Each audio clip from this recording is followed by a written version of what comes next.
यह कहानी सायन वर्ट की है, जो कभी अपने देश का नंबर 1 असासिन था, लेकिन बाद में उसे अपने ही देश और बड़े भाई ने धोखा दे दिया। सायन ने अपनी पूरी जिंदगी अपने भाई के लिए समर्पित कर दी थी और अंत में वही उसकी पीठ में छुरा घोंपता है। सायन को इस पर यकीन नहीं हो रहा, लेकिन यही कड़वा सच था। सबसे ताकतवर असैसिन की कहानी बिट्रेयल से खत्म हुई, लेकिन उसकी किस्मत में कुछ और ही लिखा था। सायन की मौत नहीं होती, बल्कि वो अचानक 20 साल पीछे अपने पास्ट में जागता है और उसकी पर्सनल मेड एमिली उसे उठाती है। सायन को बहुत बड़ा झटका लगता है, क्योंकि उसने एमिली को पिछले 20 साल से नहीं देखा था। वह समझ जाता है कि वह अपने पुराने बचपन के कमरे में है।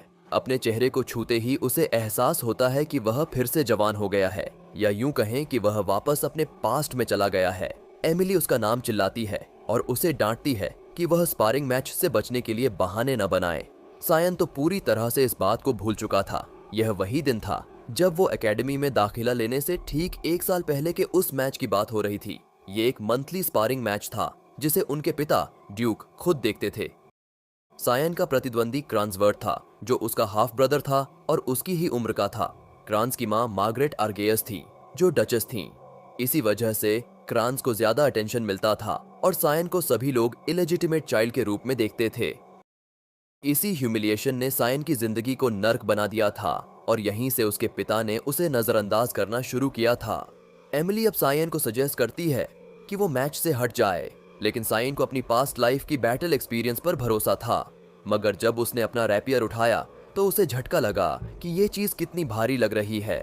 सायन को याद आया कि वह फिर से अपने 10 साल के कमजोर शरीर में है। ये कोई ड्रीम नहीं था, सायन सचमुच अपने पास्ट में वापस आ चुका था। क्रंस को तो उम्मीद नहीं थी कि सायन इस स्पारिंग मैच में आएगा। यह सायन के लिए पास्ट बदलने का मौका था। ड्यूक ने मैच शुरू करने का आदेश दिया। क्रांस फुल कॉन्फिडेंस के साथ उस पर चार्ज करता है, लेकिन सायन के लिए वो इतना स्लो लग रहा था मानो कोई स्नेल हो। सायन ने आसानी से उसका हमला डॉज कर लिया। क्रांस गुस्से से फिर हमला करता है, लेकिन सायन ने उसे एक ही स्विंग में धराशायी कर दिया और उसकी टांग पर वार किया, जिससे क्रांस दर्द से चीख पड़ा और जमीन पर गिर गया। ड्यूक और डचेस दोनों शॉक्ड थे। अब सायन को सिर्फ अपनी तलवार उसके गले पर रखनी थी और मैच खत्म हो जाता, लेकिन सायन के मन में बदला लेने का जुनून था। क्रांस हमेशा उसके साथ बदतमीजी करता था और एकेडमी में भी उसकी जिंदगी को मुश्किल बना देता था। सायन ने सोचा कि इस बार उसे ऐसा सबक सिखाए कि वो फिर कभी सायन के सामने खड़ा होने की हिम्मत न कर सके। सायन ने उसे फिर से मारना शुरू कर दिया। अब की बार सायन अपनी सेल्फिश लाइफ जीने का फैसला कर चुका था। मैच खत्म हुआ और ड्यूक ने अपनी पहले से तय यात्रा भी रद्द कर दी ताकि वह सायन से मिल सके। ड्यूक ने अपने पर्सनल हाई नाइट जुर्कन को सायन को एस्कॉर्ट करने के लिए भेजा। सायन ने डचेस को इन्फर्मरी से आते देखा, जो अपने बेटे क्रांस की हालत देखकर गुस्से में थी। सायन ने मुस्कुराकर पूछा, क्रांस कैसा है? डचेस गुस्से से उसे डांटती है, तुम्हारी हिम्मत कैसे हुई ये पूछने की जब तुमने अपने भाई के साथ ऐसा किया? चैन बिना परवाह किए वहां से निकल जाता है, क्योंकि यह सिर्फ स्पारिंग मैच था और ऐसी चीजें आम हैं। डचेस कहती है, यही होता है जब कोई लोअर क्लास से आता है। वह एक वल्गर वूम से आया है, इसलिए उसकी ये हरकतें कोई नई बात नहीं। उसे शुक्रगुजार होना चाहिए कि वो सड़क पर नहीं भटक रहा जहां उसकी असली जगह थी। डचेस की ये बातें सायन को इतना गुस्सा दिलाती हैं कि वह उसे मारना चाहता है, लेकिन सायन खुद को रोक लेता है, क्योंकि उसे पता है कि इससे भी बेहतर तरीका है जिससे वह डचेस की जिंदगी नर्क बना सकता है। सायन ने एक विकेट ग्रिन के साथ कहा, तुम्हें पता है कि मैं और क्रांस एकेडमी में दाखिला लेने जा रहे हैं। डचेस उसकी बात नहीं समझ पाती। सायन अपने ईविल ग्रिन के साथ कहता है, तुम चाहती हो ना कि क्रांस अपनी सभी लिम्स इंटैक्ट के साथ ग्रेजुएट करे? डचेस इतना गुस्से में आ जाती है कि वह सायन को थप्पड़ मारने वाली थी, लेकिन ड्यूक के नाइट के सामने कुछ नहीं कर सकी। सायन को यह मजा आ रहा था कि अब वह डचेस को धीरे धीरे बर्बाद करेगा। सायन अपने पिता के ऑफिस में दाखिल होता है और उन्हें ग्रीट करता है। ये पहली बार है जब 15 सालों में वो दोनों अकेले में बात कर रहे हैं। उसके पिता वो महान शख्स हैं जो वेलियास वुसिफ साम्राज्य के पश्चिमी इलाके पर राज करते हैं। उन्हें महाद्वीप का गार्जियन कहा जाता है।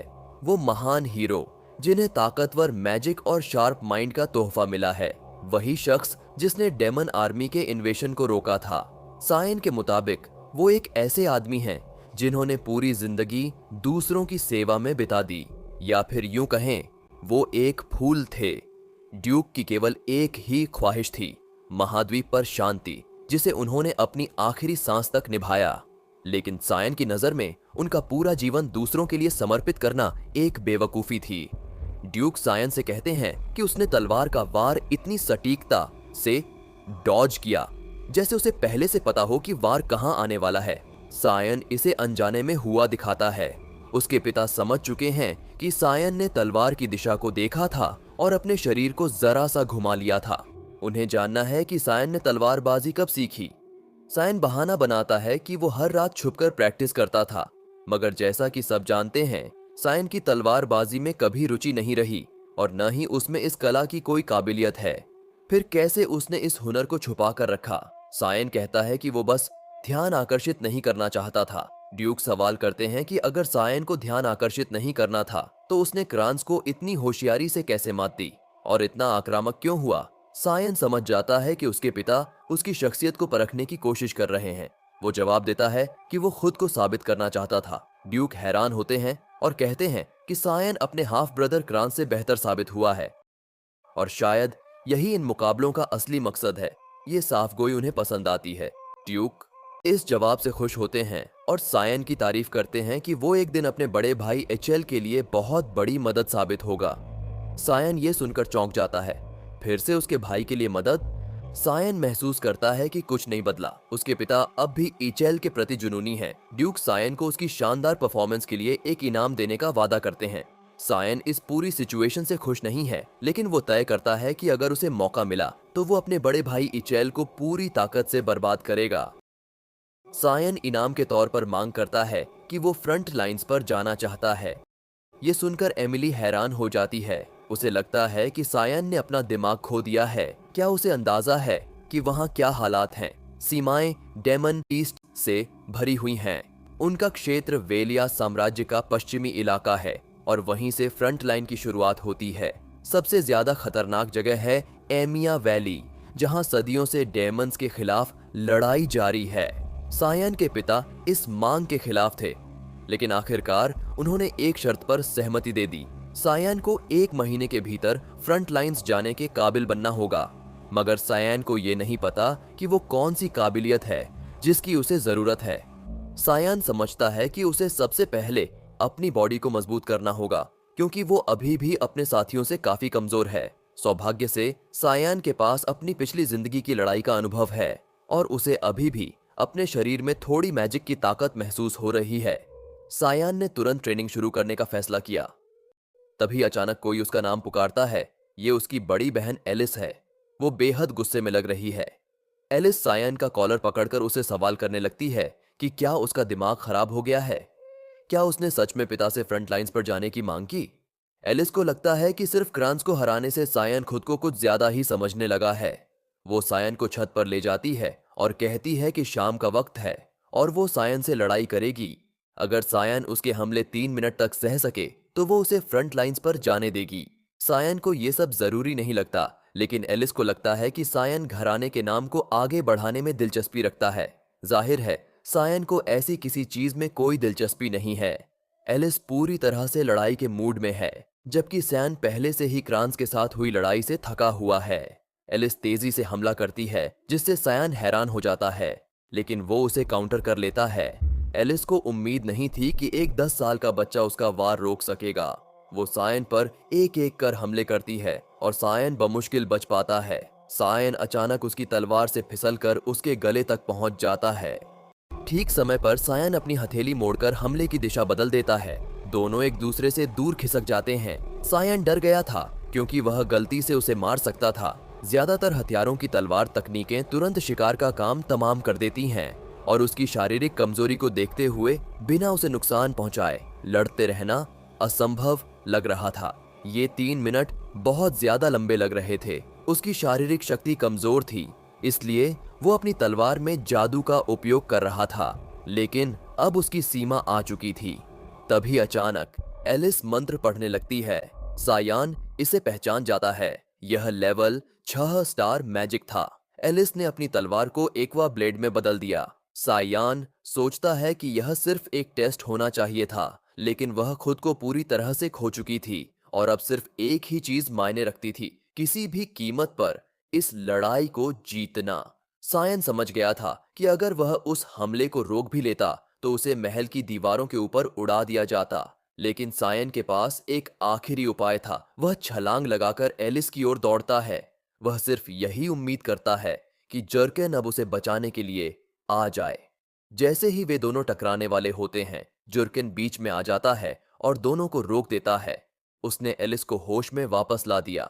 उसे एहसास होता है कि उसका प्रतिद्वंदी कोई और नहीं बल्कि सायान है और वह कुछ ज्यादा ही आगे बढ़ गई थी।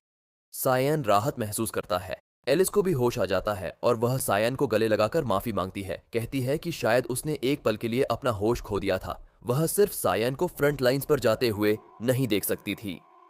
सायन जानता है कि एलिस जो भी करती है पूरे दिल से करती है। यहां तक कि अकादमी में जो तलवारबाजी, जादू और अकादमिक के सबसे प्रतिभाशाली छात्रों का घर है, एलिस सभी विषयों में बेजोड़ एस क्लास की एलिट मानी जाती थी। और चूंकि उसकी सुंदरता भी अव्वल दर्जे की थी, लोग उसे भगवान की संतान कहते थे। एलिस और रिचेल दोनों को महाद्वीप के अगले संरक्षक के रूप में देखा जाता था।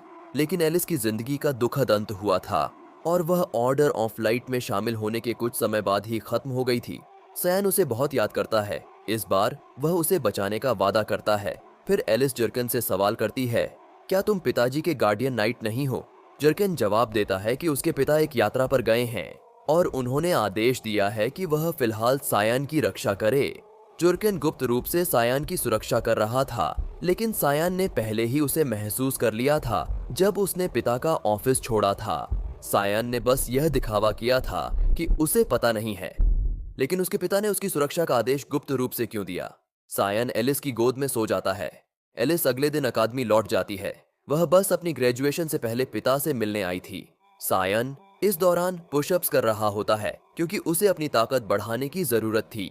वह 2 हफ्तों से एक्सरसाइज पर ध्यान केंद्रित कर रहा था, लेकिन वह 10 पुशअप से ज्यादा नहीं कर पा रहा था। उसकी पहले की जीवन में उसकी शारीरिक ताकत उसकी एक बड़ी विशेषता हुआ करती थी। सायन उदास हो जाता है कि उसने उस ताकत को पाने के लिए कितनी मेहनत की थी। तभी एमिली एक पैकेज लेकर आती है जो लेडी एलिस ने भेजा था। सायन इसे लेकर बेहद उत्साहित होता है। एमिली को समझ नहीं आता कि इसमें क्या है। इसका भयानक बदबू आती है। यह हेल हाउंड्स का खून था। सायन ने इसका फायदा उठाया था कि एलिस को उनकी लड़ाई के बाद बुरा महसूस हो रहा था, इसलिए उसने यह अनुरोध किया था। यह एक दुर्लभ वस्तु थी जिसे केवल लेमिया वैली से प्राप्त किया जा सकता था। हालांकि उन्होंने इसे ब्लैक मार्केट से लिया था क्योंकि डेमन बीस्ट्स के खून की बदबू असहनीय होती है और इसे पीने पर मुंह में जलन होती है। इसे ज्यादातर लोग जहर मानते हैं, लेकिन यह वास्तव में उन लोगों की शारीरिक और जादुई शक्ति को बढ़ाता है जो इसे पीते हैं। सायान अपनी पिछली जिंदगी में अपनी आंखों से इसका प्रभाव देख चुका था, जबकि अधिकांश लोग इसे सिर्फ मिथक मानते हैं। एमिली पूछती है कि क्या सायान सच में इसे पीने वाला है। सायान को इसमें कोई समस्या नहीं लगती। वह कहता है कि अगर उसने एमिली के बनाए हुए पकवान खाए हैं तो यह भी पी सकता है। सायन को याद आता है कि एमिली ने पहली बार जो सूप बनाया था, उसे खाने के बाद उसका दिल कुछ पलों के लिए रुक गया था। उसकी तुलना में यह हेलहाउंड्स का खून तो स्वादिष्ट था। सायान इसे पूरी तरह से खत्म कर देता है और तुरंत अपनी ताकत को महसूस करता है। फिर वह बाहर थोड़ी देर टहलने का फैसला करता है। वह देखना चाहता था कि हेलहाउंड्स के खून का असर कितना हुआ है। सायान एक ऐसे जगह पहुंचता है जिसे उसने लंबे समय से नहीं देखा था। वह 2 हफ्तों से इस दिन का इंतजार कर रहा था। यह वही दिन था जब जुर्किन उसे छोड़कर अपनी नियमित रिपोर्ट देने जाता था। सायान पहले भी यहां आया करता था जब भी उसे अकेले रहना होता था, लेकिन एक दिन इचेल को लुमेंडेल, प्रकाश के देवता, से एक दिव्य संदेश मिला था। संदेश में कहा गया था कि वेलियास के जंगलों में कहीं एक प्राचीन मंदिर छिपा हुआ है। अपनी पिछली जिंदगी में स्यान और उसके लोग अंततः एक ऐसी जगह पर पहुंचे थे जहां मना का उच्च प्रवाह था। बेशक इस जिंदगी में अभी तक ऐसा कोई दिव्य संदेश नहीं आया है, इसलिए फिलहाल सायन ही एकमात्र व्यक्ति है जिसे इसके बारे में पता है। अपनी मना शक्ति का उपयोग करके सायन जमीन को तोड़ता है और वहां से प्राचीन तलवार के लिए छुपे हुए रास्ते को उजागर करता है। सायान का भाई इचेल अपनी सबसे जंगली कल्पनाओं में भी यह नहीं सोच सकता कि सायान क्या करने वाला है। अगर आपने यहां तक देखा है तो नेक्स्ट पार्ट कमेंट करें। जैसे ही लाइक टारगेट पूरा हो जाएगा मैं अगला पार्ट अपलोड कर दूंगा।